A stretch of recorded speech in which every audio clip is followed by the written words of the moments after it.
In today's video, I show you guys how I find samples, how I chop and maximize the samples, and I even show you guys how I sample drum breaks. So yeah, let's get into it. So first things first, you gotta find a sample. Nowadays, there's tons of resources for people to find samples, things like the internet, record shops, old CD collections, and nowadays people even sample random sounds.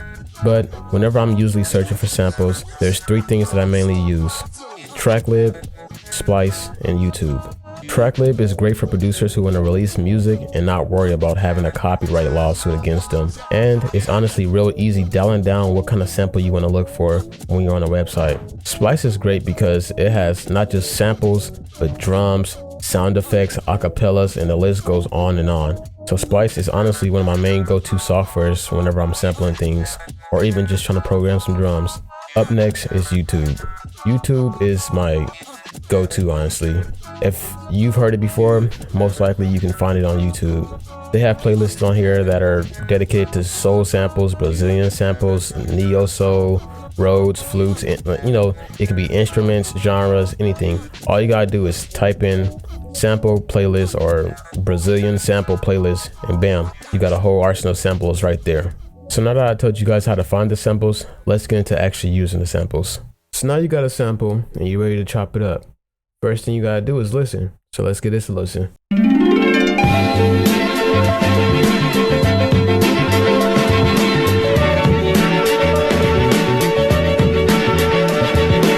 Alright, so I'm feeling that first part of the sample right there. So I'm gonna decide to just chop that part right there. First thing you gotta do is lay down some chop markers, and let's see where this leads us. So sometimes when I'm chopping up samples, I like to place the markers on parts of the sample that has significant changes in the waveforms, but this it has a good amount of, you know, rivets and dips in the waveform. So what I'm gonna do for this one is a different technique. Just place the chop marker on the one of every bar, so it'll sound something like this.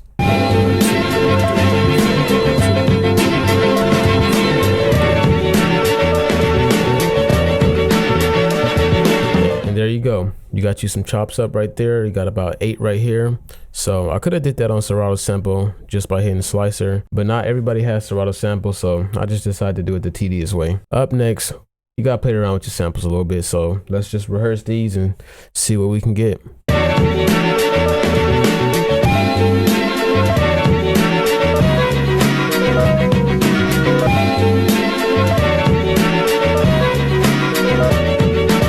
I'm feeling something right there. Let me see. Let's make sure it's aligned with the BPM. So I'm gonna hit sync and play along with the metronome.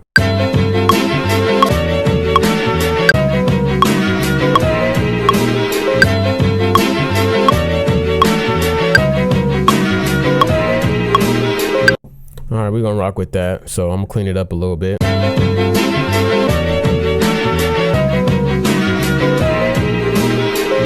We got it right there. So we got us a little sample pattern right here. We chopped it up and we got us a pattern. Now we got to get some drums, but I'm not just going to lay down some drums or whatever. I'm going to sample some drums because I told you guys I was going to show you guys how to sample drum breaks. So what I'm going to do now, I'm going to open up Splice, and I already know which samples I want to sample. So I'm going to just drop it down and show you guys how it sounds.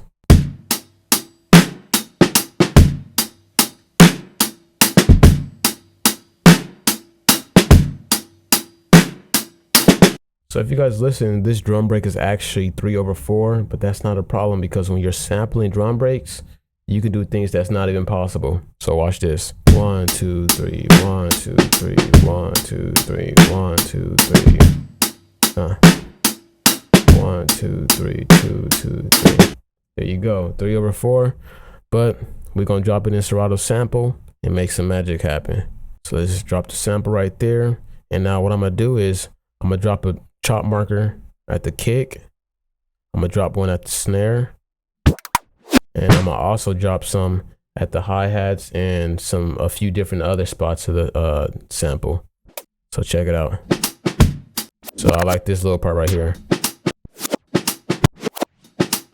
So I'm gonna drop a sample chop marker right there, and let's do another snare and another kick, and it's another little snare roll that I like. So now what I'm gonna do is play along with the sample and rehearse these drums and figure out a little pattern. So check it out.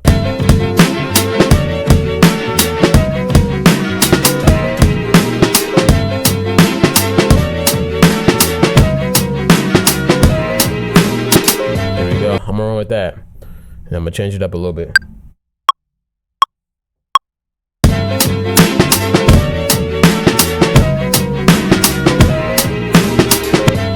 All right, it's a little rough, I ain't gonna lie. It's a little rough, but we gonna work with it.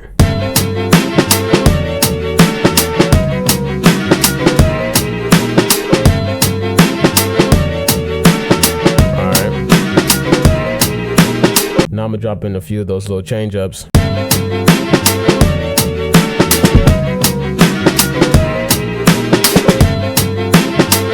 we go.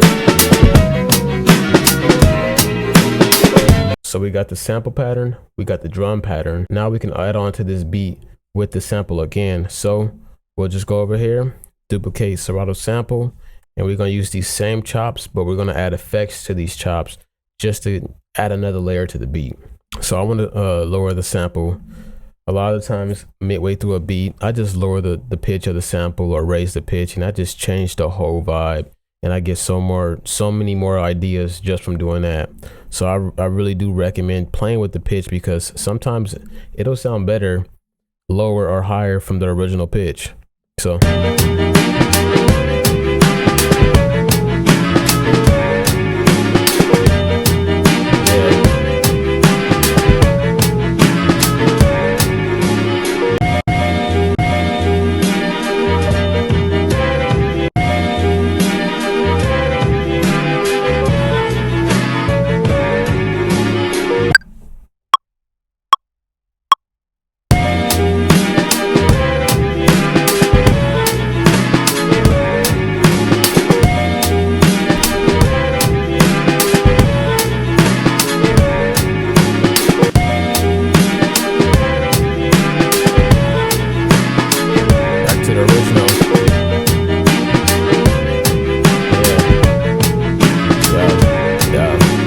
now we're gonna play around. We're gonna go over here to the duplicated Serato sample rack, put an EQ3, take out the bass, and let's add a ping pong delay. And now whenever we play the chop, lower the feedback a little bit. All right, let's see. It sounds good, but we've also got to boost it up. All right, we can't just hear that by itself with the drums and the sample pattern playing. So what we're gonna have to do is go to the master channel and drop a compressor on it.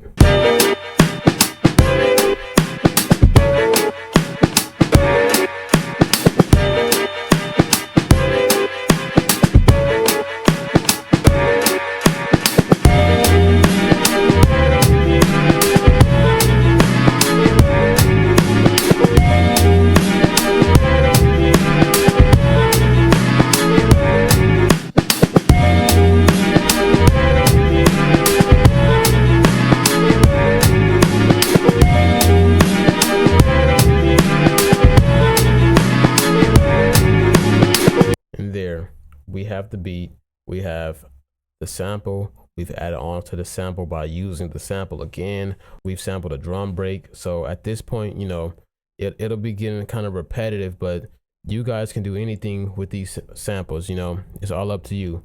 Say you didn't like this pattern. Here, let me make another one up real quick. So say I wanted something else. All you gotta do, hit that button. It's basically like a sampler from Ableton, but now you can put a sample chromatically and check it out.